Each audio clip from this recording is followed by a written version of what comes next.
දන්නවද? තමුන්ගේ ජීවිතේ හැම හීනයක්ම අතහැරලා දාලා ඔබගේ හෙට දවස ලස්සන වෙනවා දකින්නම කැපවෙච්ච කෙනෙක් ඉන්නවා. එයා කිසිම දවසක තමුන්ගේ වේදනාව තවත් කෙනෙකුට පෙන්වන්නේ නැහැ. එයාගේ කඳුළු කිසිම කෙනෙක් දැක්කෙත් නැහැ.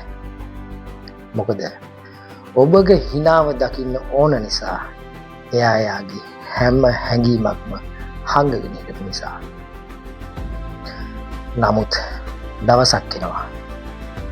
නැවත කිසි දවසක ඒ කටහඬ ඇහෙන්නේ නැති. එයාගේ උපදෙස් අහන්න කෙනෙක් නැති. හැබැයි ඒ අඩුව නම් පුරවන්න මේ ලෝකෙ කිසිම කෙනෙකුට බැරි වෙයි. ඒක නිසා මේ දැන් මොහොත කතා කරන්න. ආදරෙන් හෝ වැළඳ ගන්න.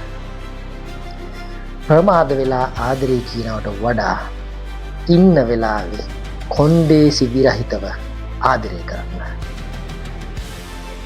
තාත්තා ඔබගේ මගේ ජීවිතවල නිහඬ වීරයා.